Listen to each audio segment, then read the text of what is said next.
The reason why I was behind EFF was because, again, they voice the opinions of the youth.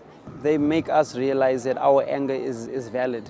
They tell everyone, they make it vocal, which is something that all these other political parties, the DA, the ANC, and all the others that come after that, they fail to do. When I look at the EFF, I sort of question where their intentions lie, because on one hand, they do voice our opinions, but at the same time, I mean, they drive fancy cars, they're always at these fancy celebrations and whatever, so it's kind of, I don't know where I stand with that.